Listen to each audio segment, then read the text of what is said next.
Mi esposa tuvo una aventura con su compañero de trabajo mientras llevaba en su vientre al que yo creía que era mi hijo. Después de que el bebé naciera, encontré su mensaje diciendo que era igual que él. El Edian confirmó la verdad y toda su fantasía se derrumbó en el momento en que presenté la solicitud de divorcio. All alright, mi matrimonio parecía sólido desde afuera, pero a puertas cerradas las cosas se desmoronaron poco a poco hasta que no tuve otra opción más que alejarme. Lo que empezó como pequeñas señales de alerta se convirtió en algo mucho más grande de lo que jamás imaginé. Antes de entrar en el desastre, déjenme empezar desde el principio. Me llamo Levi, tengo 32 años y trabajo en soporte de tecnología de la información, nada complicado, un empleo estable, un sueldo decente y horarios previsibles. Siempre me ha gustado la rutina y mantener mi vida en orden. La gente suele describirme como alguien confiable, calmado y que maneja las cosas sin convertir todo en drama. Conocí a Megan cuando yo tenía 19 años y estaba en segundo año de universidad. Ella tenía 18, era estudiante de primer año y, sinceramente, una de las personas más fáciles de tratar en aquel entonces. Tenía una personalidad cálida que hacía sentir a todos que realmente les prestaba atención. Abrazaba a sus amigos todo el tiempo, reía mucho y tenía una manera suave de hablar que la hacía parecer relajada incluso durante los exámenes parciales. En comparación con ella, yo era mucho más centrado y directo, pero conectamos rápido. Nos conocimos en una sala de estudio porque me pidió prestado el cargador del teléfono. Terminamos hablando durante horas de cosas aleatorias, clases, música, trabajos de medio tiempo. No fue profundo ni complicado, pero se sentía cómodo. Intercambiamos números, salimos a un par de citas y, en pocos meses, básicamente estábamos juntos todos los días. Después de un año, ella se mudó al apartamento que compartía con un compañero de cuarto. No fue planeado ni dramático, simplemente tenía sentido. A mi compañero no le importó y Megan y yo adoptamos una rutina sencilla. A ella le gustaba cocinar, yo lavaba los platos, ella organizaba las cosas, yo llevaba el control de las cuentas. No discutíamos mucho, la vida era simple y para dos estudiantes universitarios éramos más estables que la mayoría de los adultos que conocíamos. Cuando tenía 22 años ya tenía un trabajo de tiempo completo, Megan estaba terminando su carrera y ya hablábamos a largo plazo. Ella solía decir que se sentía segura conmigo, que yo no era como los chicos con los que salían sus amigas, esos que no podían mantener un trabajo o siquiera llegar a tiempo. Yo no intentaba impresionarla, simplemente era así. No me gustaba dejar las cosas tiradas o sin hacer. Vivimos juntos varios años antes de casarnos y, honestamente, esos años fueron buenos. Megan era cariñosa, siempre me tocaba de pequeñas maneras, abrazándome por detrás, tomándome la mano mientras veíamos películas. Me dejaba notas en la encimera antes de ir a clase, que tuviera un buen día. Se dormía sobre mi pecho durante las películas. No teníamos problemas importantes. Cuando le propuse matrimonio a los 24, lloró de inmediato, ese tipo de llanto en el que se cubre la cara con las manos. Nuestra boda fue pequeña, sencilla y, sinceramente, perfecta para nosotros. No teníamos dinero para algo elegante, pero no importaba. Después de la boda compramos una pequeña casa de 2 habitaciones. No era enorme, pero se sentía como un verdadero paso hacia la adultez. Pasé fines de semana arreglando cosas, pintando paredes, instalando proyectos pequeños. Megan llenó la casa con fotos, plantas y decoraciones, tenía buen gusto para eso. Un año después quedó embarazada de nuestra hija. Ese momento lo cambió todo para mí. No estaba nervioso, se sentía correcto. Sostenía las fotos del ultrasonido como si fueran algo precioso. A Megan le encantaba que yo le hablara a su vientre cada noche. Ella tomaba mi mano cada vez que la bebé pateaba. Cuando nuestra hija nació, asumí el papel de padre al instante. Me encargaba de los pañales a medianoche, las primeras tomas de la mañana, preparar biberones, llevarla a la guardería, lo que fuera necesario. No lo veía como ayudar a Megan, lo veía como ser padre. Mi hija y yo conectamos muy rápido. Le gustaba quedarse dormida en mi hombro y cada tarde se subía a mi regazo con sus juguetes. No era perfecto, pero estaba presente. Megan solía presumir con sus amigas lo involucrado que yo era. Decía tengo suerte, Levi realmente aparece. Yo no lo veía como algo especial, pero supongo que muchos hombres ni siquiera hacen lo básico. Cuando nuestra hija cumplió 2 años, nuestra vida parecía increíblemente estable, rutinas entre semana, cenas tempranas, pequeñas salidas los fines de semana a parques o al zoológico. Teníamos chistes internos, fotos familiares en el refrigerador, una casa ordenada con juguetes siempre tirados en la sala. La gente decía que éramos la clase de pareja que hacía que el matrimonio joven pareciera fácil, y yo lo creía. Creía que todo estaba sólido, predecible en el buen sentido. Desde fuera parecíamos una familia joven construyendo algo real, por dentro nada parecía mal. Todavía no. Megan descubrió que estaba embarazada de nuestro segundo hijo unos 2 años después de que naciera nuestra hija. Me lo dijo una noche en la cocina, sosteniendo la prueba en su mano, con una expresión emocionada y un poco abrumada. La abracé, la levanté un poco del suelo y ella rió. Parecía una buena noticia. Habíamos manejado la paternidad bien hasta entonces y tener otro hijo parecía el siguiente paso natural. Cuando supimos que era un niño, ella volvió a llorar. Recuerdo que dijo que se sentía completa. Yo lo tomé en serio y me esforcé aún más que antes. No quería que ella se estresara por nada. Fui a cada cita médica, llené cada formulario, escribí recordatorios en mi teléfono para no olvidar nada. Me hice cargo de la mayoría de las tareas sin pensarlo 2 veces, cocinar, lavar, ropa, compras. Hice todo lo que pudiera hacerle la vida más fácil. Si decía que estaba cansada, me encargaba de nuestra hija toda la noche, baño, lavar dientes, cuento para dormir, todo. Al principio Megan parecía agradecida. Me decía gracias de vez en cuando y acariciaba su vientre mientras me veía preparar la cena o recoger los juguetes. Pero poco a poco empezó a comportarse diferente.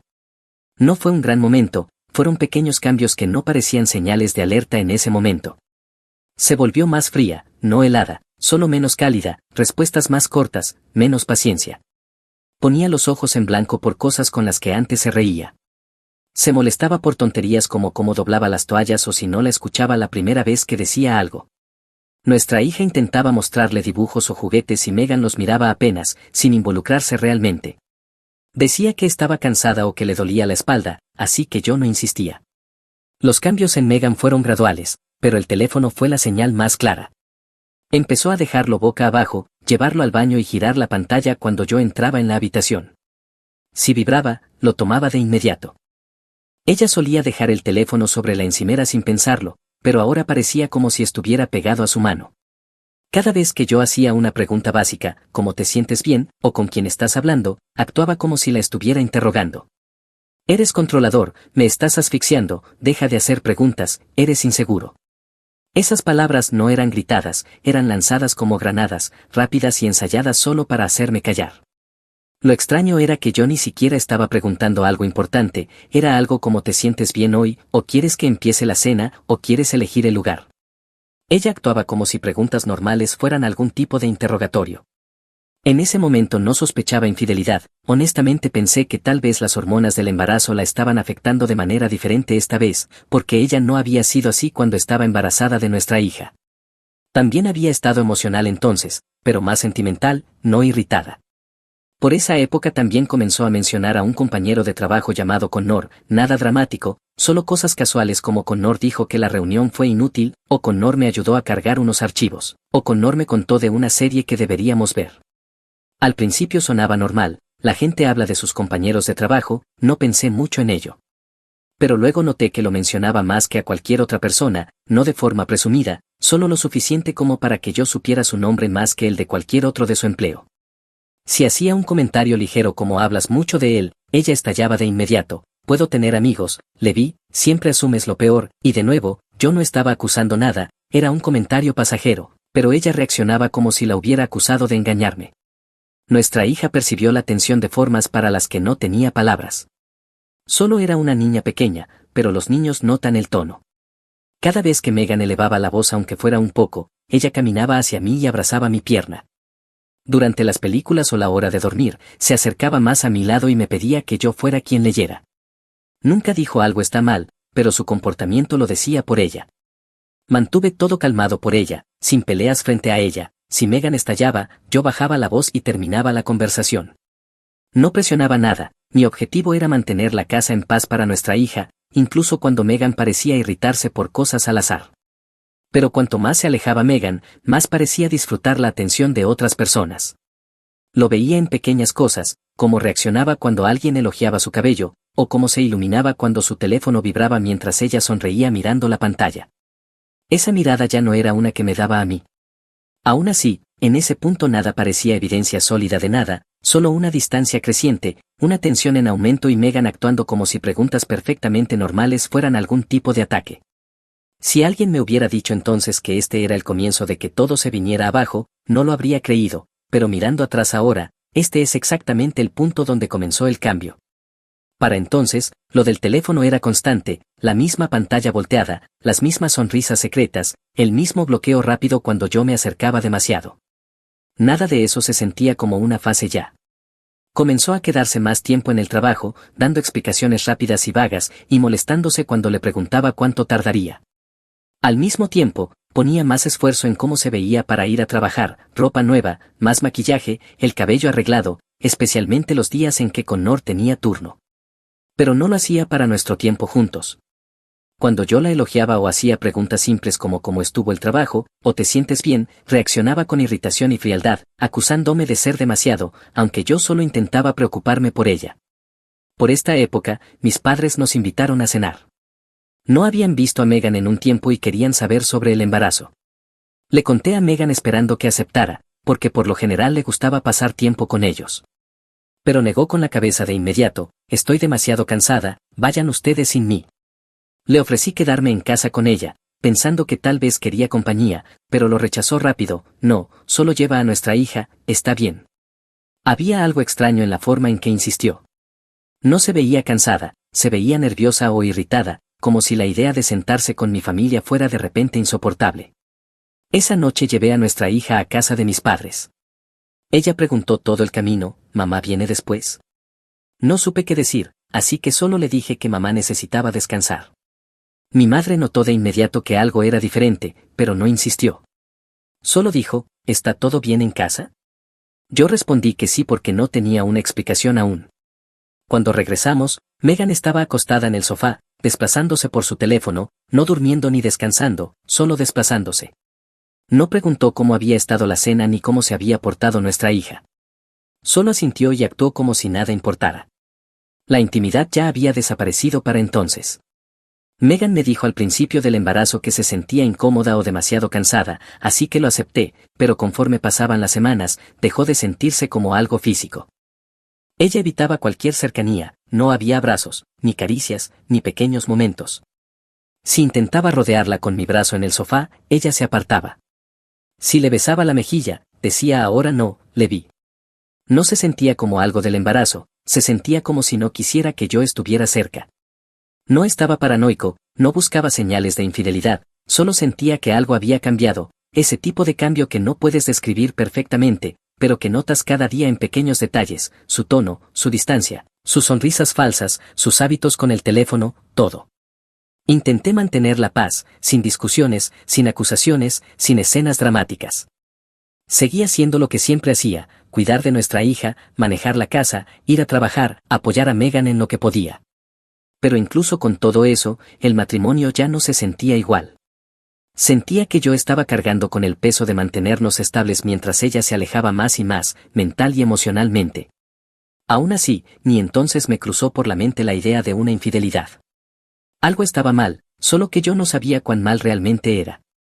Nuestro hijo nació temprano en la mañana después de la cesárea programada de Megan. Durante todo el camino al hospital, apenas me habló. Miraba por la ventana, se frotaba el estómago y revisaba su teléfono entre contracciones. Intenté hacer conversación, le pregunté si estaba cómoda, si quería música, si necesitaba algo, pero sus respuestas eran cortas. Pensé que era por los nervios, la cirugía no es agradable para nadie. Una vez que nos registramos, todo avanzó rápido. Las enfermeras entraban una tras otra haciendo preguntas y tomando signos vitales. Yo estuve a su lado todo el tiempo, firmando papeles, entregando la tarjeta del seguro, respondiendo lo que hicieran falta. Megan seguía mirando su teléfono incluso mientras la enfermera le colocaba la vía. Cuando la enfermera dijo cariño, necesito tu brazo relajado, Megan suspiró como si estuviera molesta por ser interrumpida. Durante la operación, me quedé junto a su cabeza mientras los médicos trabajaban detrás de la cortina. No me miró mucho, no me tomó la mano como lo hizo cuando nació nuestra hija. Yo le decía que lo estaba haciendo muy bien, que ya casi terminábamos, pero ella solo asentía, con la mirada perdida. Cuando nuestro hijo finalmente lloró, el médico lo levantó por encima de la cortina para que lo viéramos. Sentí algo, no voy a mentir, pero Megan apenas reaccionó. Miró, sonrió un segundo y luego volvió a apartar la vista. Le besé la frente y le dije que la amaba, ella no lo dijo de vuelta. En recuperación, sostuve a nuestro hijo mientras Megan dormía. Era pequeño, tranquilo, casi demasiado quieto. Le acaricié la mejilla con el pulgar, susurrándole que cuidaría de él. Así soy yo, sin importar cómo se comportara Megan, el bebé era inocente. No estaba pensando en nada más. Esa tarde llamé a mis padres para que vinieran a conocerlo y pedí a mi madre que trajera a nuestra hija. Los encontré en el vestíbulo y los acompañé arriba. Cuando nuestra hija entró, de repente Megan se iluminó. Habló con dulzura, le besó la frente, la abrazó fuerte. Actuaba como la versión de sí misma que no había visto en meses. Las enfermeras sonrieron, cegaramente pensando que éramos una familia feliz normal. Pero en cuanto nuestra hija salió otra vez con mis padres, Megan volvió a estar distante, respuestas cortas, tono frío, casi sin mirarme. Cerca del final del día, una enfermera entró con un paquete, unos papeles y una carpeta. Ella dijo casualmente, y un amigo de su esposa dejó algo más temprano, lo puse en la encimera. Me giré hacia Megan. Ella parpadeó 2 veces, confundida un segundo, y luego se encogió de hombros rápidamente, probablemente alguien del trabajo, dijo, demasiado rápido. La enfermera salió. Revisé la encimera, solo una pequeña bolsa de bocadillos y una tarjeta que decía felicidades, mamá sin firma. La letra me detuvo por un momento, la reconocí de una foto que Megan me había mostrado alguna vez de la oficina, era de Connor.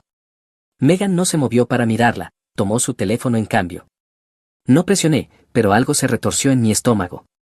Un amigo dejando algo en persona, sin mensaje previo, sin decir que vendría, nada cuadraba, especialmente con lo defensiva que había estado últimamente.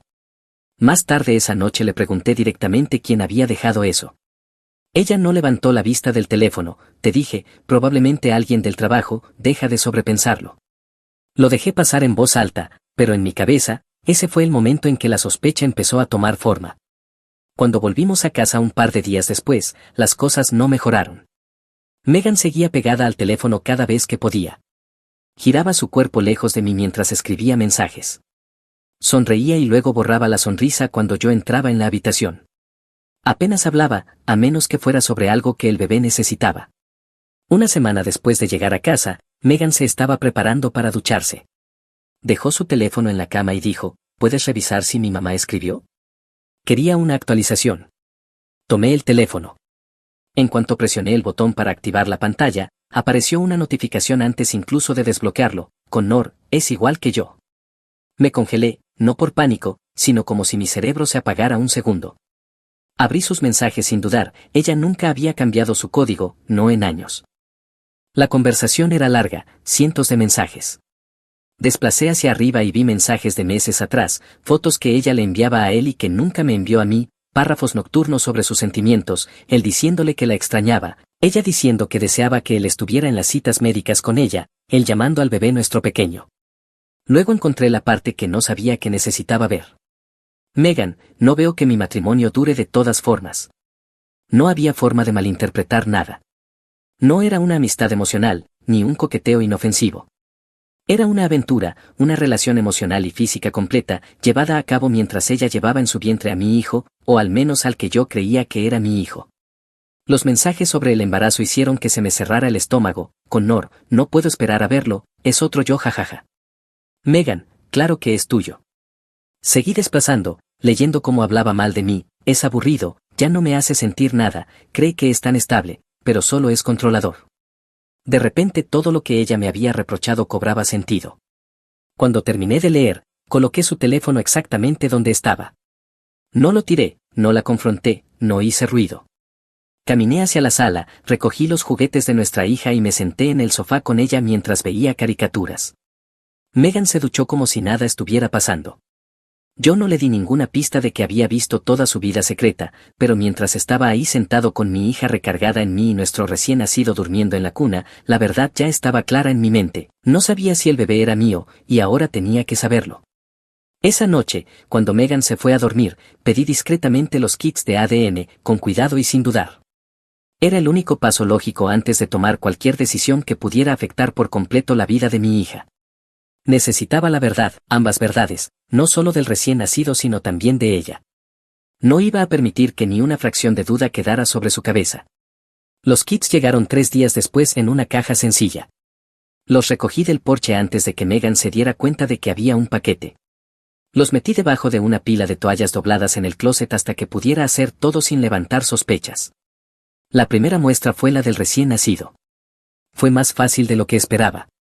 Él estaba medio dormido después de una toma, la boca relajada. Le pasé suavemente el hisopo por el interior de la mejilla, susurrándole que se quedara quieto aunque no entendiera nada. Sellé el hisopo y lo guardé en un libro del estante hasta tener las otras muestras listas. La muestra de mi hija necesitaba mejor momento, esa era la que más me importaba. Ella se estaba cepillando los dientes antes de dormir cuando le pedí que abriera la boca para una pequeña revisión. No preguntó nada, siempre confiaba en mí. Le pasé el hisopo rápido y limpio, luego la ayudé a terminar de cepillarse. Corrió a su cama después y pidió su cuento habitual. Le leí como si nada fuera distinto, pero la verdad era que en mi mano tenía la pieza de información más importante que tendría en mi vida. Cuando ella se durmió, tomé mi propia muestra en el baño, la sellé y empaqué todo exactamente como las instrucciones decían. Megan estaba en la sala con su teléfono mientras yo salía al buzón. Dejé el sobre y no miré atrás. Ella ni siquiera notó que había salido de la casa por un momento. El periodo de espera fue el tramo más largo de normalidad forzada que he tenido que mantener. Megan estaba más arrogante y despreciativa que nunca. Criticó cómo doblaba la ropa, dijo que no limpiaba bien los biberones, se quejó de que no estaba lo suficientemente presente, aunque yo hacía todo en la casa. Seguía pegada a su teléfono, giraba la pantalla cuando pasaba cerca. Sonreía a los mensajes y borraba la sonrisa en cuanto notaba que la veía. Pasaba largos ratos en la habitación, testeando con la puerta medio cerrada. Ella no sabía que yo ya sabía todo. Aún así, no discutí, no confronté, no mostré emoción. Mantuve todo estable por mi hija, que ya había sentido que algo estaba mal mucho antes que yo. Ella se aferraba más a mí, se sentaba más cerca durante las películas, pedía que la cargara con más frecuencia.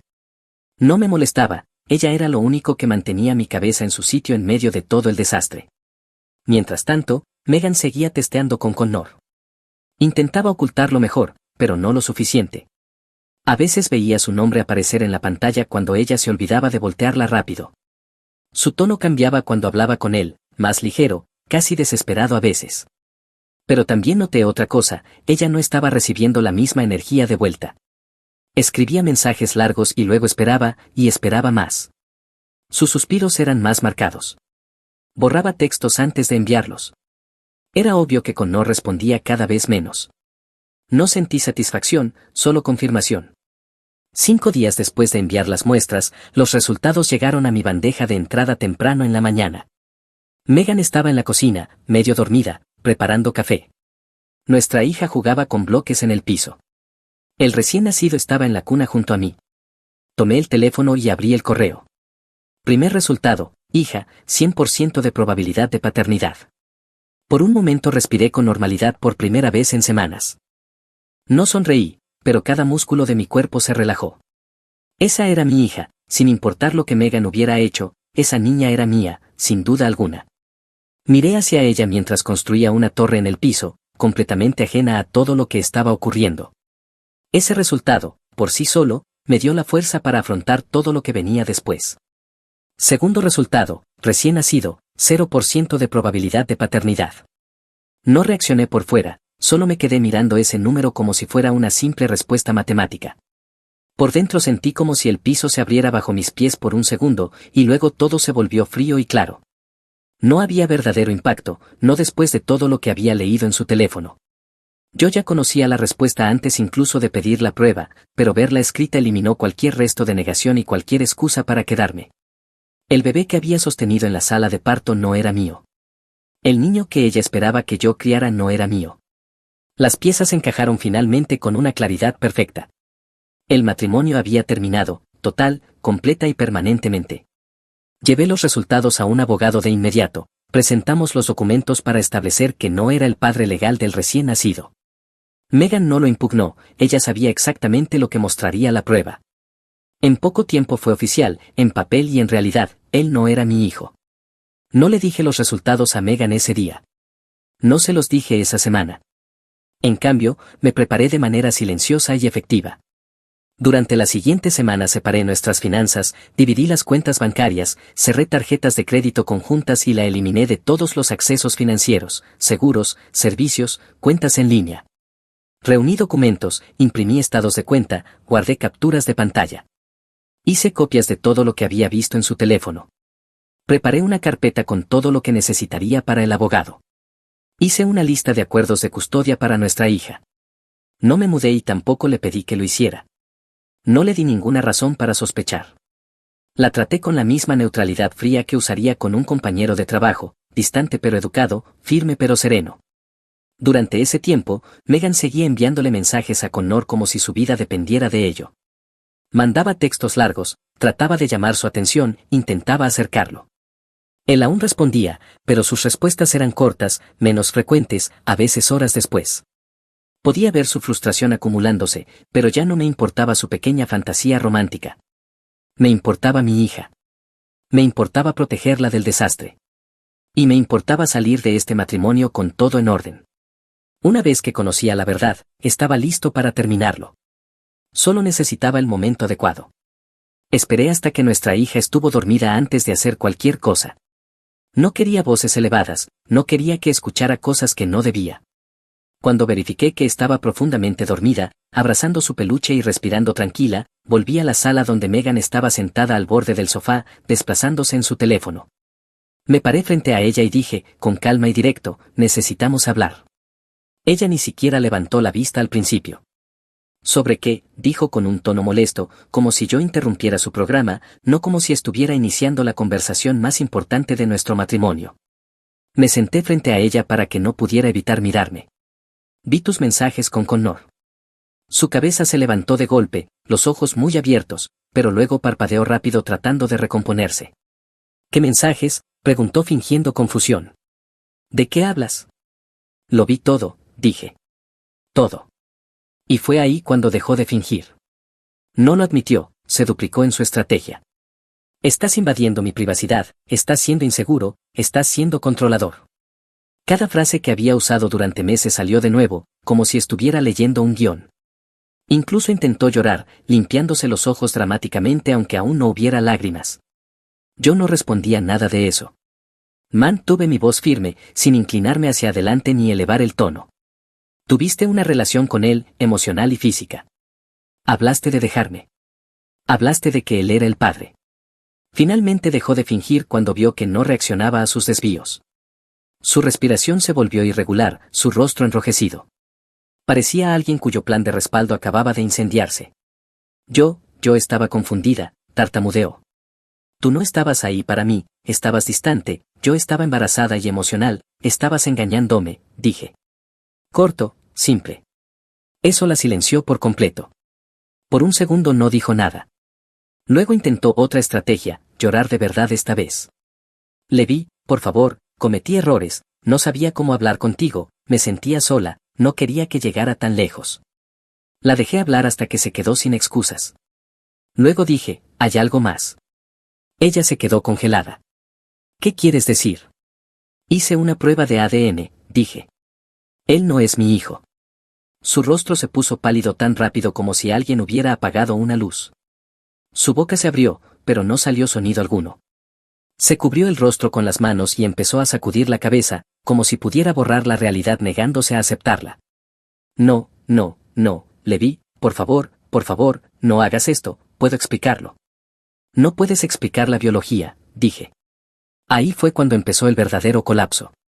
Se deslizó del sofá hacia el piso, agarrándose de mi pierna como si esperara que yo la levantara. Lloraba tan fuerte que apenas podía respirar.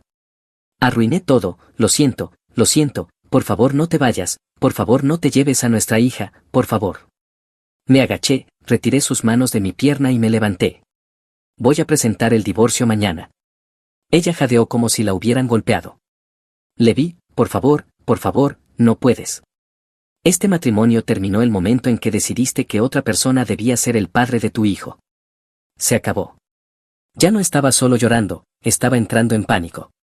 Lo veía, sabía que Connor no iba a convertirse en algún héroe sustituto. Sabía que había destruido su vida estable, su seguridad económica, su familia, todo. Y sabía que yo no estaba mintiendo. Salí de la habitación dejándola en el suelo. Presenté los papeles del divorcio a la mañana siguiente. Megan no discutió, lloró durante toda la reunión con el mediador, pero no se opuso. Se mudó 2 días después, llevándose al recién nacido con ella.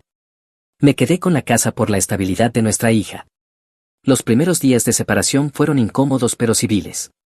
Solo nos escribíamos sobre temas de nuestra hija, horarios de entrega, recordatorios escolares, cosas pequeñas. Megan evitaba mirarme a los ojos, como si temiera ver lo poco que quedaba de mis sentimientos hacia ella. Noté algo más, estaba aún más pegada a su teléfono. Mandaba mensajes muy largos a Connor, mucho tecleo, pero pocas respuestas. Él aún contestaba, pero más lento, más corto, a veces horas entre mensajes, a veces nada. No necesitaba ver su pantalla para saber que él se estaba alejando. Los infieles casi nunca manejan bien las consecuencias, y claramente Connor no se había inscrito para ser un padre sustituto de una madre soltera recién divorciada con un recién nacido. Ella lo estaba perdiendo y lo sabía. 2 semanas después conduje hasta el apartamento temporal de Megan para recoger a nuestra hija para el fin de semana. Ella estaba esperando cerca del estacionamiento sosteniendo la mochila de nuestra hija, pero seguía mirando detrás de ella como si esperara a alguien. Supe de inmediato que algo estaba mal. Salí del auto, abrí la puerta trasera y me agaché para que mi hija pudiera correr hacia mí. Ella me abrazó como siempre, fuerte y cálido. La levanté, la puse en el asiento y la aseguré con el cinturón. Cuando cerré la puerta escuché pasos detrás de mí. Al girarme, Connor salió de entre 2 autos como si hubiera estado escondido allí. Se veía incluso más débil en persona de lo que imaginaba, delgado, con energía nerviosa, una postura de tipo duro falso, pero cuadró los hombros como si quisiera un enfrentamiento. Megan estaba detrás de él con los brazos cruzados fingiendo estar molesta. Entonces entendí que ella le había dicho algo dramático para lograr que apareciera. No dije nada, no reaccioné, simplemente aseguré la puerta de mi hija y me alejé del auto. Connor infló el pecho. Tienes que dejar de amenazar a Megan, soltó. No me reí aunque la frase era ridícula. No he amenazado a nadie, dije firme y calmado. Vete. Él se acercó, demasiado cerca. No le hables así. Megan intervino, dramática y temblorosa, le vi, vete, me estás asustando. Esa mentira casi me hizo rodar los ojos. Connor me empujó en el pecho, no fuerte, pero lo suficiente para fingir seriedad. Retrocedí un paso y dije claramente, apártate. No escuchó, lanzó un golpe torpe, descoordinado, salvaje. Me moví fácilmente y cuando él perdió el equilibrio, le di un solo golpe limpio en la cara, directo a la nariz. Cayó al instante, manos en la cara, sangre escurriendo entre sus dedos. Megan gritó, pero no por preocupación, sino por sorpresa. Claramente no era así como ella esperaba que saliera la escena. 2 vecinos gritaron que habían visto a Connor lanzar el primer golpe, uno incluso dijo que llamaría a seguridad si él intentaba algo más. Me subí al auto, revisé a mi hija y me fui con calma. Las consecuencias llegaron de inmediato. Connor dejó de responderle al día siguiente, luego al otro y finalmente la bloqueó en todo. Desapareció como siempre hacen los tipos como él cuando se dan cuenta de que una fantasía se convirtió en responsabilidad real y en peligro real. Megan se quedó sola con un recién nacido que no era mío, un matrimonio roto, sin plan alterno y sin nadie a quien culpar excepto a sí misma. Y por primera vez en meses, me sentí completamente en control de mi vida otra vez. El acuerdo de custodia avanzó rápido porque Megan no peleó nada relacionado con nuestra hija. Estaba agotada y creo que sabía que discutir solo prolongaría todo y lo haría más difícil para nuestra niña. Acordamos una custodia de 50 y 50, una semana conmigo y una semana con ella. El recién nacido no formaba parte del acuerdo. Después de los resultados de ADN y los documentos, él no era mi hijo. Una vez que Megan se mudó, mi casa se sintió diferente, no vacía, solo en paz. Reorganicé la sala, despejé el dormitorio y convertí el espacio extra en un área de juegos para mi hija. En mis semanas con ella construí una rutina simple, desayunar juntos, llevarla al daycare, caricaturas por la tarde, baños, cuentos antes de dormir. Ella se adaptó rápido, los niños lo hacen cuando el entorno es seguro. Dormía mejor, tenía menos pesadillas, menos despertares nocturnos. Fue entonces cuando entendí cuánta tensión había absorbido mientras Megan estaba ausente emocionalmente. La vida de Megan fue en la dirección opuesta. Estaba en un apartamento pequeño con el recién nacido, el hijo de Connor, y el peso de todo lo que había hecho finalmente se notaba. Se veía agotada y enojada cada vez que la veía. A veces intentaba hacerme sentir culpable, comentando lo tranquilo que debía ser mi hogar o lo difícil que era hacerlo todo sola. La ignoré. Solo respondía cuando era sobre nuestra hija, escuela, médico, horarios. Nada más. Ese acceso emocional a mí había desaparecido. Un par de veces mencionó a Connor, diciendo que no respondía, que estaba estresado, que volvería. Tampoco respondía a eso. Eventualmente dejó de mencionarlo. Mientras tanto, mi casa empezó a sentirse bien otra vez, normal, simple. Cocinaba más, ponía música, mantenía la casa limpia pero relajada. Mi hija se subía a mi regazo después del daiquiri y me contaba su día, me ayudaba a hacer galletas, regar las plantas o construir fuertes de almohadas en la sala. Unos meses después de presentar el divorcio, amigos empezaron a preguntarme si volvería a salir con alguien. Al principio lo ignoré, pero luego me di cuenta de que tenía espacio para algo nuevo, no por soledad sino porque el caos se había ido. Conocí a alguien por un amigo en común, se llamaba Clyde, tranquila, amable, paciente. No se metió a la fuerza en mi vida ni escarbó en mi pasado, simplemente apareció como ella misma, y conectamos más rápido de lo que esperaba. No la presenté a mi hija inmediatamente, esperé hasta estar seguro de que no era algo temporal. Cuando finalmente lo hice fue simple, un encuentro corto en un parque. Mi hija la quiso de inmediato. Dibujaron con tiza en la acera y Clyde dejó que mi hija llevara la iniciativa. Eso me dijo todo lo que necesitaba saber. Las cosas entre nosotros se mantuvieron fáciles, se sentía más estable que cualquier cosa que había tenido con Megan en años. Sin juegos, sin distancia, sin motivos ocultos, solo una conexión tranquila. Con el paso de los meses el divorcio se finalizó. Megan se mantuvo apartada, ya no tenía a Connor. Por lo que supe, él había seguido adelante por completo, nuevo trabajo, nueva novia, sin involucrarse con ella ni con el bebé. Ella estaba criando a su hijo sola, la realidad finalmente había llegado. Cada vez que recogía a nuestra hija, notaba el cambio en la energía de Megan. Se veía agotada, avergonzada a veces, irritada a otras. Sabía que yo no volvería. Sabía que había perdido la estabilidad que alguna vez tuvo. Sabía que había cambiado una vida sólida por una fantasía que se derrumbó rápido. Pero ya no era mi problema. Mi responsabilidad era mi hija, mi hogar y el futuro que estaba construyendo. Salí de toda la situación más fuerte, no endurecido, solo más claro. Aprendí a mantenerme firme, a protegerme a mí y a mi hija, y a no tolerar la falta de respeto o la traición de nadie. No me perdí a mí mismo, si algo, me convertí más plenamente en quien siempre debí ser. Ahora, cuando miro mi vida, la rutina con mi hija, la paz en mi hogar, el camino frente a nosotros, estoy orgulloso. No me rompí. No permití que la traición me volviera amargo o inestable. Salí mejor del otro lado. En cuanto a Megan, ella vive con las consecuencias que creó. Nadie la castigó, ella tomó sus decisiones y ahora vive con los resultados. Yo me fui con mi dignidad, mi hija, mi hogar y un futuro que finalmente se siente como verdaderamente mío. Y eso es más que suficiente. Mi hermano lanzó el regalo de cumpleaños de mi hijo contra la pared, riéndose mientras mi hijo lloraba frente a toda la habitación. Mi familia puso los ojos en blanco y dijo, «Oh vamos, solo era una broma». De repente, mi padre se levantó, se quitó el anillo y lo golpeó sobre la mesa. La habitación quedó completamente en silencio. Lo que dijo después lo cambió todo. Hola Reddit, nunca pensé que publicaría aquí, pero necesito sacar esto de mi pecho y sinceramente necesito saber si fui demasiado lejos, aunque después de lo que pasó no creo haberlo hecho. Soy Brian, hombre de 34 años, padre soltero de la niña más increíble de 8 años que puedas conocer. Se llama Sophie y es lo único que me ha mantenido en pie desde que mi esposa Rachel falleció hace 2 años. Cáncer pancreático en etapa 4, del tipo en el que te hablan en meses en lugar de años, el tipo agresivo que se lleva a la gente demasiado rápido, dejándote parado preguntándote qué demonios le pasó a tu vida y por qué el universo decidió arrancarte a la mejor persona que has conocido. Tuvimos 12 años juntos, nos conocimos en la universidad, nos casamos a los 24 y tuvimos a Sophie a los 26.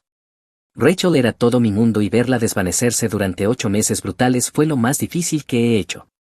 La quimioterapia la enfermaba, la radiación la agotaba y los analgésicos la volvían confusa, pero nunca se quejó, nunca preguntó por qué ella, solo siguió luchando por cada día extra que pudiera tener con Sophie. Rachel era artista, no del tipo que pasa hambre, realmente ganaba buen dinero haciendo restauraciones personalizadas de muebles y trabajos de carpintería. Tenía un pequeño taller en nuestro garaje donde pasaba horas devolviendo la vida a antigüedades rotas. La gente le llevaba sillas con patas quebradas, mesas con daños de agua, cómodas que habían estado en familias durante generaciones. Ella hacía su magia y las devolvía como nuevas, conservando de alguna manera todo el carácter que las hacía especiales. Pero su verdadera pasión era construir maquetas, sobre todo barcos, intrincados y hermosos veleros que tardaban meses en completarse. Había comenzado el pasatiempo en la secundaria, enseñado por su abuelo que había servido en la marina. Nuestra casa estaba llena de ellos antes de que se enfermara, grandes veleros con velas hinchadas, buques de guerra con diminutos cañones, barcos mercantes con bodegas detalladas. Cada uno exhibido en una vitrina hecha por ella misma, cada uno representando meses de trabajo minucioso. Yo solía verla construirlos, asombrado por su paciencia. Pasaba una hora ajustando una diminuta polea de cuerda exactamente en su lugar, luego otra hora pintando detalles tan pequeños que necesitabas una lupa para verlos correctamente. Cuando le preguntaba por qué ponía tanto esfuerzo en partes que nadie notaría, ella sonreía y decía que el barco lo sabría, que hacer las cosas bien importaba incluso cuando nadie estaba mirando.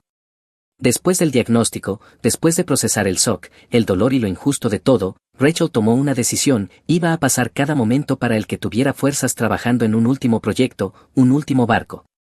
No para exhibirlo, ni para venderlo, ni para ella misma, sino para Sophie.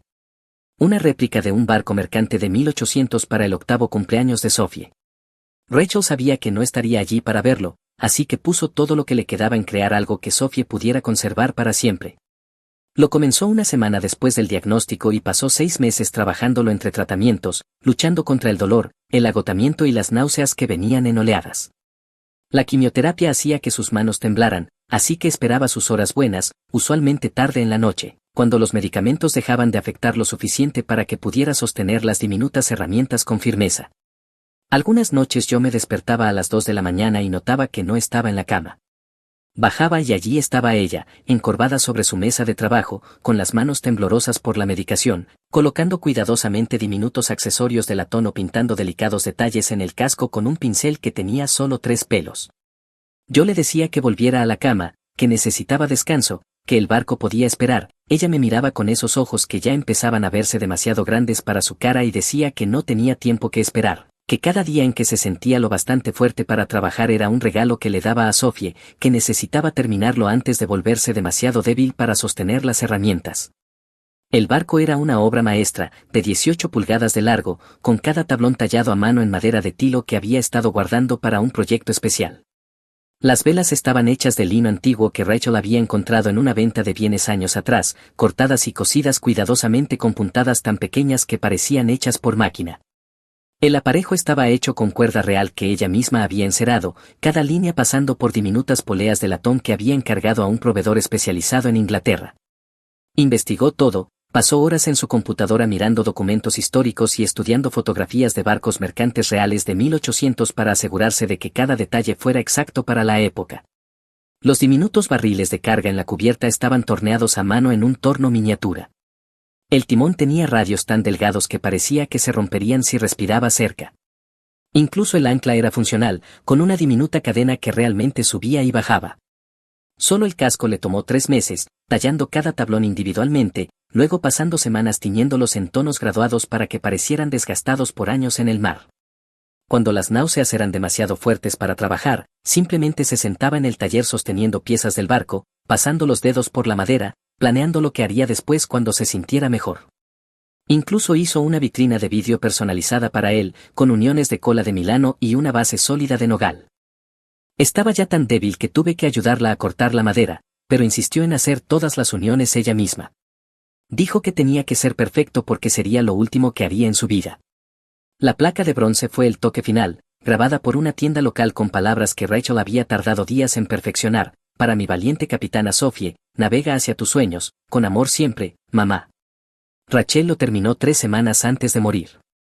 Llegué a casa del trabajo una tarde y la encontré en el taller con el barco sellado en su vitrina, sentado sobre la mesa bajo las luces. Estaba llorando, pero también sonriendo.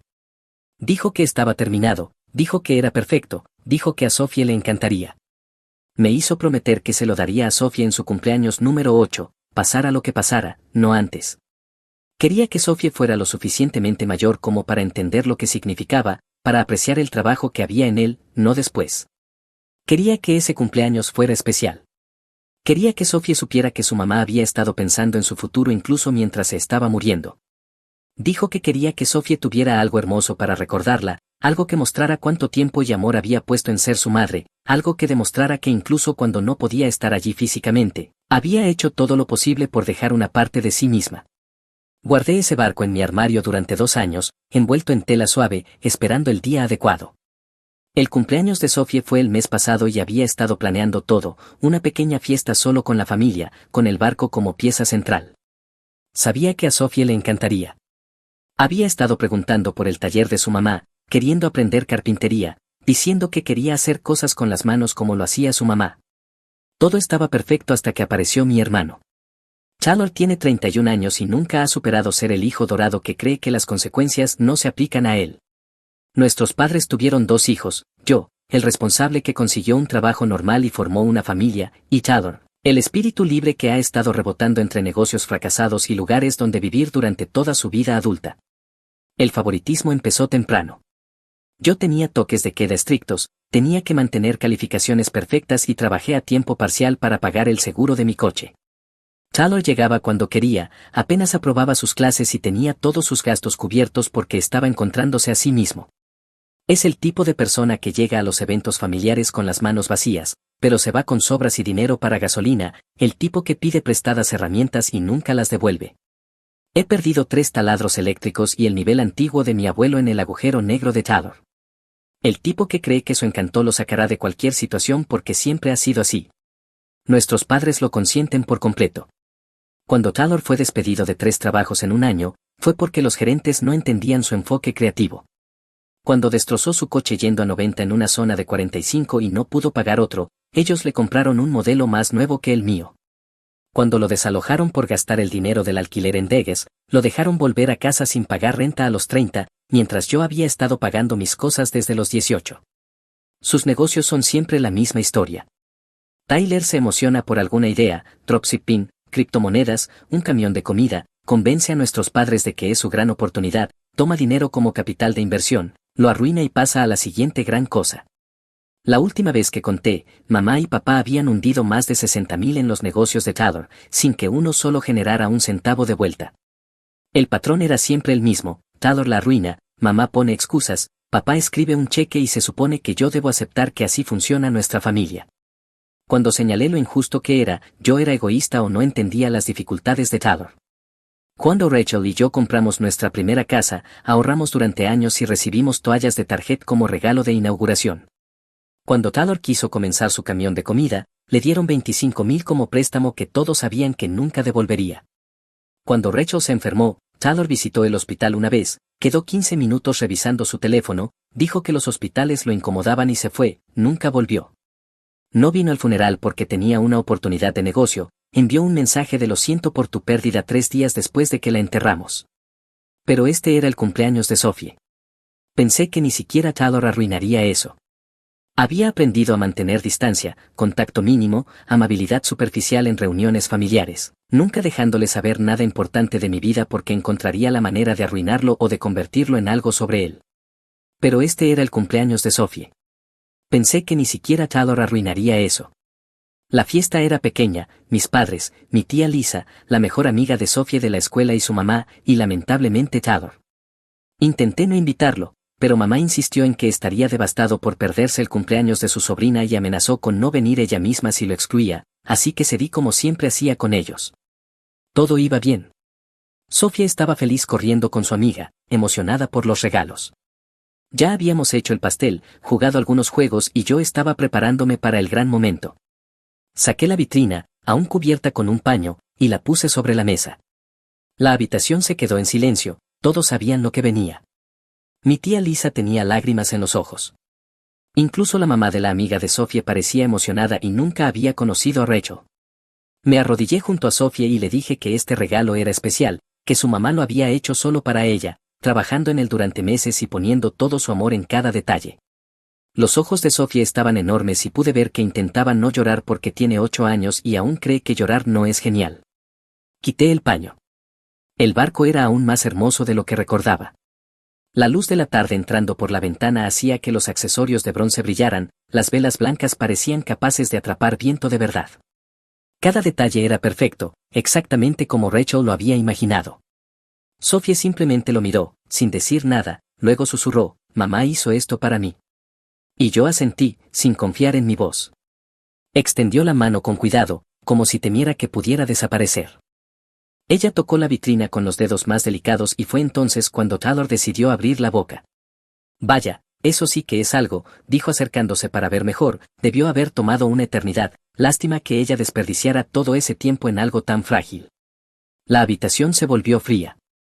Mi tía Lisa incluso soltó un jadeo, pero antes de que alguien pudiera responder, Taylor extendió la mano y levantó la vitrina, simplemente la agarró, aunque Sophie todavía la estaba tocando, aunque era evidente que no estaba hecha para manejarse así. Me puse de pie rápidamente y le dije que la soltara, que tuviera cuidado, que no era un juguete. Taylor se rió, realmente se rió, dijo que solo la estaba mirando, que cuál era mi problema, que si pensaba que la iba a romper. Luego inclinó la vitrina, viendo cómo el barco se deslizaba dentro.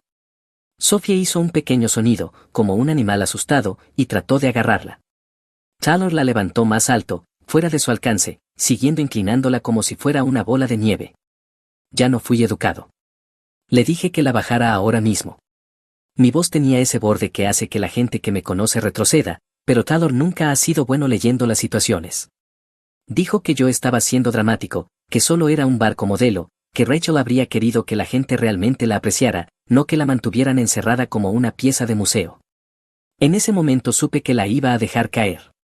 Lo vi en su cara, esa expresión que tiene cuando está a punto de hacer algo terrible y fingir que fue un accidente, la misma expresión que tenía cuando accidentalmente borró mis ensayos de solicitud universitaria, cuando accidentalmente le dijo a mi novia de la secundaria que yo le estaba engañando, cuando accidentalmente chocó mi coche y culpó a unos frenos defectuosos. Me lancé hacia la vitrina, pero Taylor retrocedió todavía sosteniéndola en alto, sonriendo ahora porque sabía que tenía la atención de todos. Dijo que necesitaba relajarme, aprender a compartir, no ser tan posesivo con las cosas. Sophie estaba llorando ya, rogándole que la devolviera. Mi mamá decía el nombre de Taylor en ese tono de advertencia que nunca realmente terminaba en consecuencias. Mi papá estaba congelado como siempre, incapaz de disciplinar a su precioso niño. Entonces el pie de Taylor se enganchó con el borde de la alfombra. No creo que quisiera caerse, pero lo hizo, tambaleándose hacia atrás con los brazos girando, la vitrina volando de sus manos en un arco perfecto. Golpeó el piso de madera y explotó, el sonido fue como un choque de coche en miniatura, vidrio por todas partes, el barco rompiéndose, el mástil partiéndose, el casco agrietándose, 2 años del amor de Rachel y 6 meses de su esfuerzo mientras moría esparciéndose por mi sala en 1000 pedazos. Sophie gritó, realmente gritó, un sonido de angustia pura que escucharé en mis pesadillas para siempre. Se tiró al suelo intentando recoger los pedazos, cortándose las manos con el vidrio, sollozando tan fuerte que apenas podía respirar. La levanté antes de que pudiera lastimarse más y la sostuve mientras lloraba contra mi hombro, todo su cuerpo temblando. Por encima de su cabeza había Taylor de pie allí, sacudiendo vidrio de sus jeans, luciendo más molesto que arrepentido. Mi tía Lisa estaba de rodillas intentando salvar piezas. La amiga de Sophie y su mamá ya se estaban yendo en silencio entendiendo que la fiesta había terminado. Mis padres estaban allí paralizados, papá pálido como un fantasma, mamá con la mano sobre la boca. Tyler se sacudió las manos y tuvo el descaro de decir que los accidentes ocurren, que no era su culpa que el piso fuera irregular, que yo no debía haber hecho tanto lío por un barco de juguete, que Sophie estaba exagerando y necesitaba aprender que las cosas se rompen a veces. Un barco de juguete lo llamó, el regalo final de Rachel para nuestra hija, un barco de juguete. Les dije a todos que se fueran de inmediato, que salieran de mi casa. Taylor empezó a discutir, pero algo en mi cara hizo que incluso él callara. Mi papá intentó quedarse, dijo que debíamos hablarlo, pero repetí lo mismo, fuera ahora. Mi mamá lloraba diciendo que Taylor no lo hizo a propósito, que todos necesitábamos calmarnos y hablar como adultos. Le dije que Taylor acababa de destruir lo último que mi esposa muerta hizo para su hija y luego lo llamó un juguete, no había nada que hablar. Mi tía Lisa ofreció quedarse para ayudar a limpiar, pero necesitaba que todos se fueran, necesitaba concentrarme en Sophie que seguía llorando en mis brazos, intentando todavía ver los pedazos del barco sobre mi hombro. Se fueron.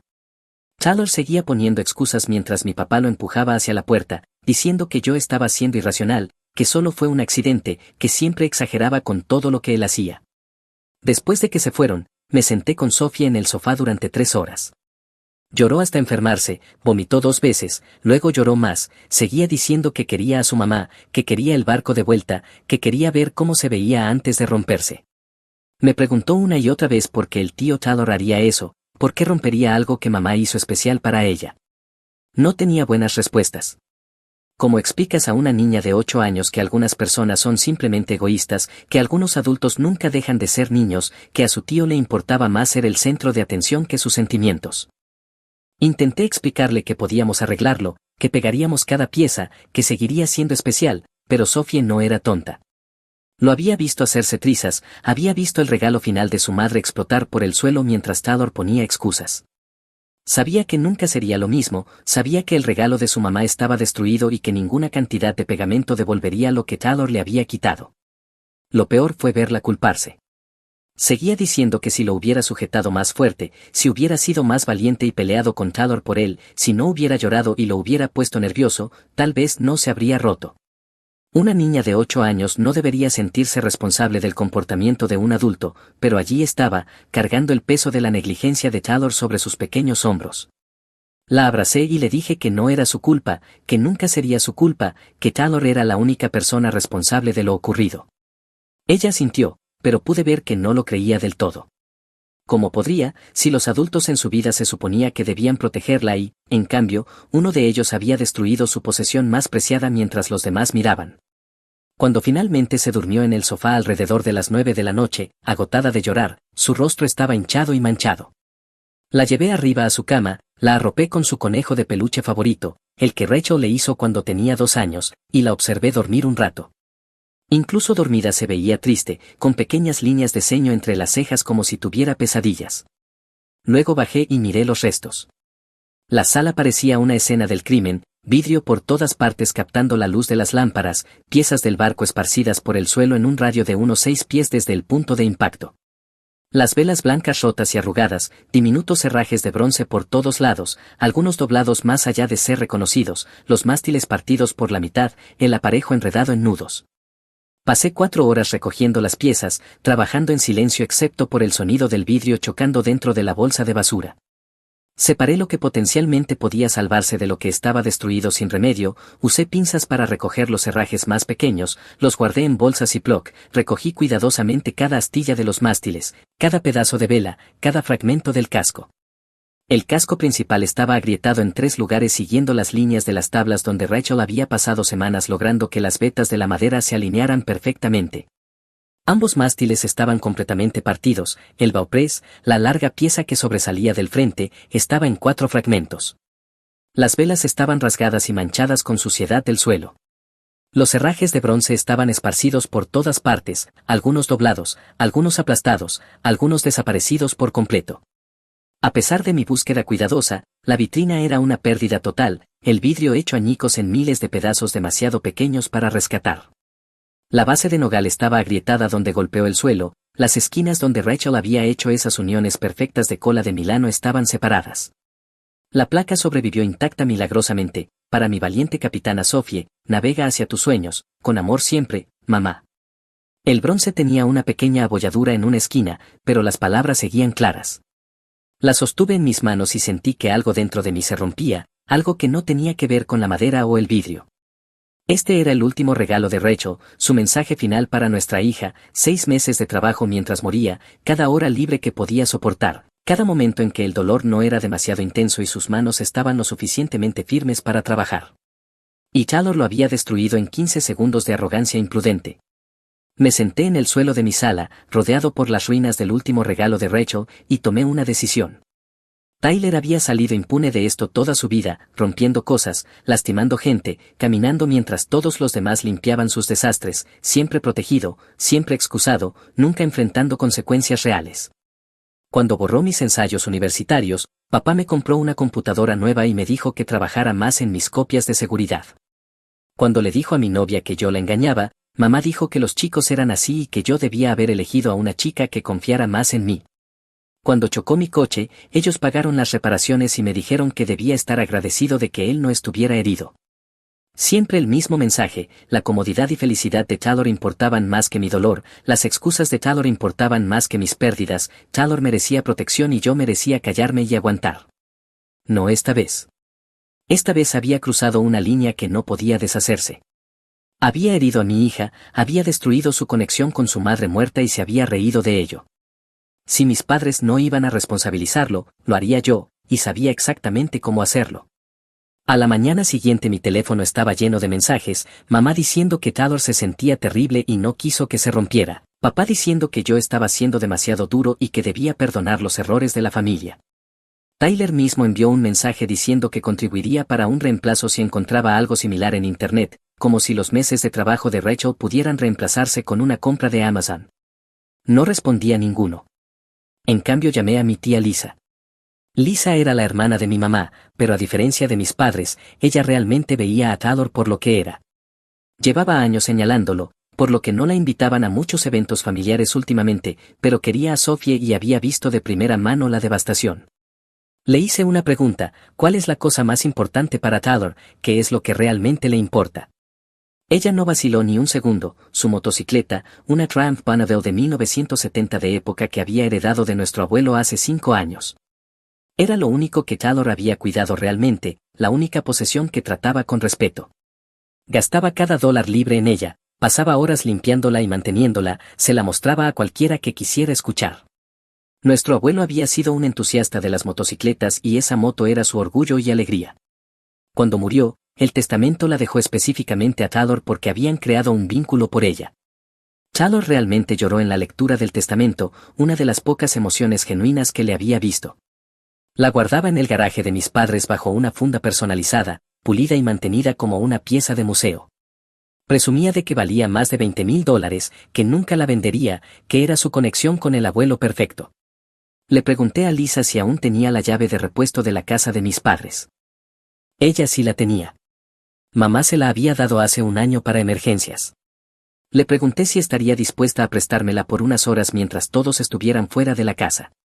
Guardó silencio un momento y luego preguntó qué estaba planeando. Se lo dije. Guardó silencio otra vez, más largo esta vez, y luego dijo que estaría en mi casa en 20 minutos con la llave. 3 días después tuve mi oportunidad. Mis padres mencionaron que llevarían a Taylor a un espectáculo de motocicletas a 2 horas de distancia, saliendo temprano un sábado por la mañana. Me habían invitado a mí y a Sophie, obviamente sin entender por qué quizá no queríamos pasar tiempo con Taylor en ese momento. Esperé hasta ver el coche de papá salir de la entrada con la camioneta de Taylor detrás. Di otros 30 minutos para asegurarme de que realmente se habían ido, luego conduje a su casa con una caja de herramientas, una lona y un plan muy específico. El código del garaje no había cambiado en 10 años, mi cumpleaños, 0824. Dentro, la Triumph de Taylor estaba en el lugar central como un santuario. Mamá y papá habían movido sus coches a la entrada para darle el mejor espacio, cubierta con una funda personalizada de $200. Tenía un tablero lleno de herramientas especializadas solo para esa moto, llaves métricas, llaves dinamométricas, destornilladores especiales, una caja de herramientas rodante dedicada enteramente al mantenimiento de la motocicleta, organizada con un cuidado que Taylor nunca mostró por nada más. Quité la funda lentamente, con cuidado. Debajo, la Triumph brillaba incluso en la tenue luz del garaje. La moto realmente era hermosa, pintura negra brillante con líneas doradas personalizadas, cromo pulido como espejo por horas de limpieza semanal, asiento de cuero suave como mantequilla, insignias vintage en el tanque originales de 1970, cada pieza perfectamente mantenida. Nuestro abuelo había comprado esa moto nueva en 1970 y la manejó durante 40 años. Cuando murió, su testamento mencionó específicamente la Triumph, dejándola a Taylor con una nota sobre cómo habían creado un vínculo gracias a ella, cómo confiaba en que Taylor la cuidaría. Taylor realmente lloró en la lectura del testamento, diciendo que se aseguraría de mantenerla perfecta, que honraría al abuelo cuidándola igual que él lo había hecho. Y por una vez, Taylor había cumplido su palabra. Esa moto era lo único que había mantenido de verdad. La había mostrado en reuniones de motos vintage, había ganado premios por su estado. Era literalmente lo único en el mundo que a Taylor realmente le importaba, lo cual la hacía perfecta. Por un segundo casi me sentí mal, luego recordé la cara de Sophie, recordé sus gritos, recordé a Taylor llamando el regalo de su madre un juguete mientras ella lloraba. Me puse manos a la obra. No la destrocé con un martillo ni puse azúcar en el tanque, eso sería demasiado obvio. En su lugar, desmonté metódicamente componentes críticos y me los llevé, creando daños que parecerían fallas mecánicas. Primero el carburador. La Triumph de Taylor tenía el carburador original a mal, imposible de reemplazar excepto con otra pieza vintage. Desconecté la línea de combustible, lo desatornillé del colector de admisión y lo envolví en una toalla de taller. Después la bobina de encendido, otra pieza vintage cara. Luego el motor de arranque, el tensor de la cadena de sincronización, la bomba de aceite, juntas críticas. Cada pieza cuidadosamente retirada, cada ausencia causando problemas serios. El sistema de escape personalizado por el que Taylor había pagado $3,000 lo desmonté pieza por pieza y lo añadí a mi creciente pila. Luego me puse creativo. Usé un destornillador para raspar cuidadosamente la pintura en zonas ocultas, debajo del asiento, en la parte inferior del chasis, dentro del compartimento de herramientas, no profundo, solo lo suficiente para exponer metal desnudo. En meses, esos puntos se oxidarían, extendiéndose bajo la pintura. Doblé ligeramente la pata de apoyo, no lo suficiente para romperla, pero sí para que la moto no quedara nivelada. Tyler lo notaría cada vez que la estacionara. Aflojé tornillos por toda la moto, el ensamblaje del freno delantero solo lo suficiente para generar holgura con el tiempo, haciendo que los frenos se sintieran esponjosos. Los tornillos del protector de cadena, aflojados para que vibraran y se soltaran, creando ruidos metálicos. Los tornillos de montaje del manillar, apenas flojos, creando una inestabilidad leve al acelerar. Nada causaría una falla catastrófica inmediata, pero juntos harían que la moto se sintiera mal de una forma imposible de identificar. El tanque recibió una mezcla de gasolina con jarabe de maíz, no azúcar pura, demasiado evidente.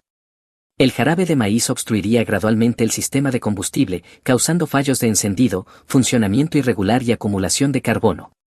Tomaría semanas en manifestarse por completo. Para el toque final corté pequeños agujeros en su funda personalizada con mi cuchillo, uno cerca del asiento donde la lluvia podría acumularse, uno sobre la tapa del tanque, uno abajo para que entrara polvo, todos en lugares donde Taylor no los vería a menos que revisara muy a fondo. Toda la operación tomó 90 minutos. Guardé las piezas en una caja de cartón del reciclaje de papá, la llevé a mi camioneta, coloqué la funda de Holly exactamente como Taylor siempre la dejaba, me aseguré de que el garaje quedara completamente intacto, luego cerré, reinicié la alarma y me fui. De regreso a casa llevé las piezas de la motocicleta a un depósito de chatarra en un pueblo 3 ciudades más allá.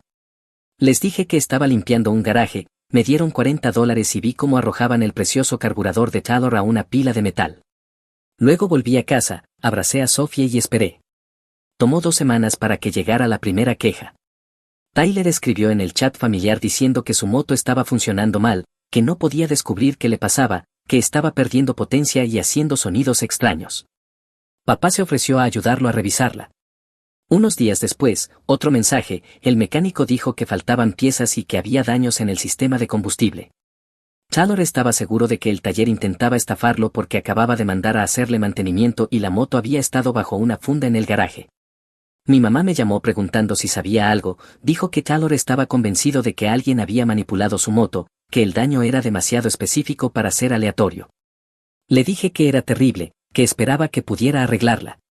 Una semana después Taylor apareció en mi puerta. Lo observé por la mirilla, vi cómo caminaba de un lado a otro en mi porche, reuniendo valor para tocar. Cuando finalmente lo hizo lo dejé esperar un minuto entero antes de abrir. Se veía mal, claramente no había dormido. Empezó a hablar rápido, diciendo que sabía que yo estaba enfadado por el barco, pero que esto había ido demasiado lejos, que su moto estaba arruinada, miles de dólares en daños, piezas difíciles de reemplazar, que sabía que yo había hecho algo. Le pregunté si tenía pruebas y no las tenía, dijo que era obvio, demasiada coincidencia, el daño demasiado deliberado. Le dije que sonaba paranoico, que tal vez no la había mantenido tan bien como creía, que tal vez alguien en ese espectáculo de motocicletas la había tocado, o que era mala suerte. Se enojó, empezó a gritar sobre cómo esa moto era del abuelo, lo importante que era para él, como yo no tenía derecho a tocar sus cosas. Lo dejé gritar hasta que se quedó sin aire, mirándolo con la misma expresión que tenía cuando él destruyó el barco de Sophie. Cuando se calmó hablé con mucha serenidad, le dije que no tenía idea de qué hablaba, pero que me parecía interesante que entendiera cómo se sentía perder algo irreemplazable, algo que te conectaba con alguien a quien amabas, algo que nunca podrías recuperar. Su expresión cambió, la ira desapareció, reemplazada por una comprensión repentina. Continué, dije que era lamentable lo de su moto, realmente lo era, pero los accidentes pasan, ¿verdad? Las cosas se rompen a veces, no debía ser tan posesivo con los objetos materiales. Quizá era una lección sobre lo frágiles que podían ser las cosas importantes, usé sus mismas palabras y vi cómo le golpeaban como si fueran golpes físicos. Su voz tembló cuando preguntó si realmente estaba admitiendo haber destruido su moto por un barco modelo. Le dije que no estaba admitiendo nada, que no tenía idea de qué había pasado con su moto, pero sí sabía qué había pasado con el barco de mi hija, lo había visto reírse.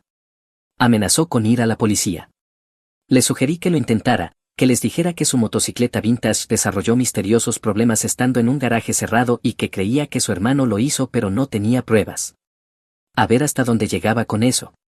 Tyler se quedó allí abriendo y cerrando la boca, comprendiendo por primera vez lo que era el jaque mate. No podía probar nada, las piezas habían desaparecido sin dejar rastro, el daño podía parecer resultado de mal mantenimiento o mala suerte y, incluso si lograba probar algo, tendría que admitir porque yo podría haber tenido un motivo, lo cual significaría admitir lo que le hizo a Sophie. Se fue sin decir una palabra. Más tarde ese día mi mamá llamó llorando, diciendo que Taylor estaba devastado por su moto, que era lo único que le quedaba del abuelo, que necesitaba que le dijera la verdad sobre si había hecho algo. Le pregunté si recordaba lo que Taylor destruyó en la fiesta de cumpleaños de Sophie. Dijo que eso era diferente, que fue un accidente, que no lo había hecho a propósito. Le pregunté cómo se suponía que Sophie debía saber que su tío no quiso destruir lo último que su mamá hizo para ella. Como una niña de 8 años debía entender la diferencia entre accidente y no importarte lo suficiente como para tener cuidado. Se quedó callada. Continué, le dije que Taylor había pasado toda su vida rompiendo cosas y dejando que otros lidiaran con las consecuencias, había roto mis cosas, mis relaciones, mi confianza y ahora el corazón de mi hija. Y cada vez ella y papá habían arreglado sus desastres, puesto excusas, exigido que todos perdonaran y olvidaran, pero yo ya no era todos. Yo era un padre protegiendo a su hija y Taylor finalmente había roto algo que no se podía arreglar con dinero o disculpas. Mamá intentó discutir, dijo que la familia perdona a la familia, que guardar rencores solo me haría daño, que estaba enseñándole a Sophie las lecciones equivocadas sobre venganza y enojo. Le dije que tenía razón en una cosa, le estaba enseñando a Sophie una lección, le estaba enseñando que cuando alguien te hace daño, cuando alguien destruye algo precioso y no muestra remordimiento, no tienes que sonreír y perdonarlo, no tienes que dejar que siga lastimándote solo porque es familia. Le estaba enseñando que sus sentimientos importan, que su dolor importa, que las personas que la aman la protegerán incluso si eso significa alejar a quienes no pueden ser de confianza. Le estaba enseñando que no tenía que aceptar ser tratada mal solo para mantener la paz. Mamá dijo que yo estaba siendo cruel. Le pregunté si pensaba que Taylor había sido cruel cuando agarró ese barco de las manos de Sophie, cuando lo sostuvo sobre su cabeza mientras ella suplicaba, cuando llamó al trabajo de su madre un juguete mientras lloraba. No respondió. Le dije que la quería a ella y a papá, pero que hasta que pudieran reconocer lo que Taylor realmente hizo, no el accidente de dejarlo caer sino la crueldad deliberada con la que trató el regalo de Sophie, habíamos terminado. Sophie y yo dejaríamos de asistir a reuniones familiares. Ellos eran bienvenidos en mi casa, pero Taylor no estaba permitido nunca más. Ella empezó a llorar más fuerte, diciendo que yo estaba destruyendo a la familia. Le señalé que Taylor había hecho eso cuando destruyó el barco de mi hija y se rió. Yo solo estaba asegurándome de que no pudiera hacerlo otra vez. Eso fue hace 3 semanas. La moto de Taylor está aparentemente destruida. La combinación de piezas faltantes, daño en el sistema de combustible y componentes sueltos causó una falla mecánica en cascada. Por lo que me dijo la tía Lisa, ocurrió gradualmente. Primero Taylor notó que funcionaba mal después del espectáculo, la llevó a su mecánico que no encontró nada evidente y le cobró $200 por el diagnóstico. Una semana después los problemas empeoraron, el motor fallaba, perdía potencia, hacía sonidos raros. El mecánico encontró piezas faltantes y daños en el sistema de combustible, le mostró a Taylor dónde deberían estar ciertos componentes. Taylor acusó al taller de robarle piezas, de querer estafarlo. El mecánico le dijo a Taylor que llevara su moto a otro sitio. Así que la cargó en la camioneta de papá y fue a otro taller a 1 hora de distancia. El segundo mecánico encontró más problemas, tornillos sueltos, rayones en la pintura, agujeros en la funda, y le dio a Taylor un presupuesto de $12,000 para reemplazar piezas, reconstruir el sistema de combustible y reparar el daño, y aún así la moto nunca volvería a ser igual. Tyler intentó presentar un reclamo al seguro. El investigador lo calificó de sospechoso, demasiado daño específico, demasiadas piezas faltantes. Sospechaban que Taylor lo había hecho él mismo para obtener dinero. Reclamo denegado.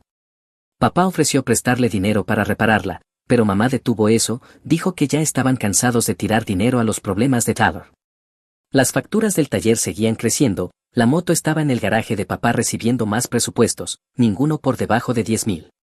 Tyler llamó a todos los especialistas en Triumph en un radio de 200 millas.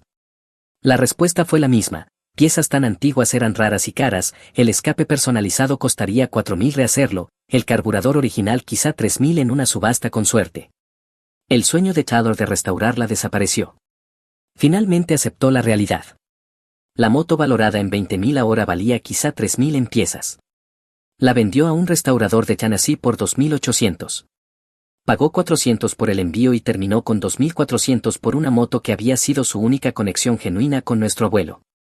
El día después de que la moto fue enviada, Taylor apareció en mi puerta luciendo terrible, sin dormir, sin arrogancia, derrotado.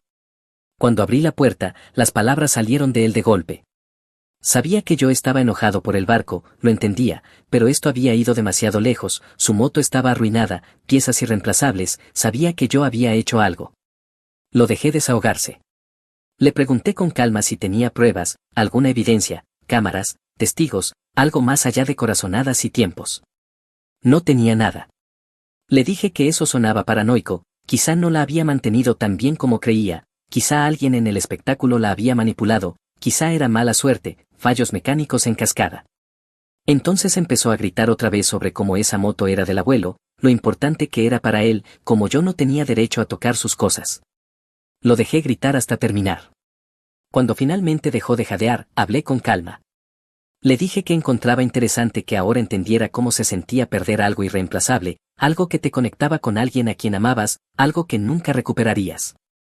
Su rostro cambió mientras mis palabras calaban. Continué, dije que era lamentable lo de su moto, pero los accidentes pasan, ¿verdad? Las cosas se rompen a veces, no debería ser tan posesivo. Quizá era una lección sobre lo frágiles que podían ser las cosas importantes, quizá simplemente debía superarlo. Usé exactamente sus palabras de la fiesta, cada una, vi cómo le golpeaban como puñetazos. Su voz tembló cuando preguntó si yo realmente estaba admitiendo haber destruido su moto por un barco modelo, por un juguete. Le dije que no estaba admitiendo nada, que los problemas mecánicos pasan en vehículos antiguos, pero que si sabía lo que pasó con el barco de mi hija. Lo había visto arrancarlo de sus manos, agitarlo, sostenerlo sobre su cabeza mientras suplicaba, reír de lo frágil que era. Lo había visto romper el corazón de mi hija y llamar una pérdida de tiempo al regalo de despedida de Rachel. Así que no podía ayudarlo con sus problemas de moto, pero esperaba que hubiera aprendido algo sobre cómo se siente cuando alguien destruye algo que amas y te dice que lo superes. Taylor amenazó con ir a la policía. Le sugerí que lo intentara, que les dijera que su motocicleta vintage desarrolló misteriosos problemas en un garaje cerrado y que sospechaba de su hermano sin evidencia. A ver cuán en serio se lo tomaban. Le señalé que incluso si probaba que yo había estado en ese garaje, lo cual no podía, tendría que explicar por qué, lo que significaría admitir públicamente lo que le hizo al regalo de cumpleaños de una niña de 8 años de su madre fallecida. Le dije que viera cómo resultaría eso, y cómo lo vería un tribunal familiar si yo buscaba una orden de restricción basándome en su comportamiento alrededor de mi hija. Taylor se quedó allí abriendo y cerrando la boca, finalmente entendiendo el jaque mate. No podía probar nada, las piezas eran intrazables, el daño parecía mal mantenimiento o mala suerte, y aun si lo probaba, el motivo lo destruiría. Se fue sin decir otra palabra, caminó hacia su coche con los hombros caídos, viéndolo más pequeño, se marchó sin su típico rugido del motor. Cerré la puerta y eso fue todo.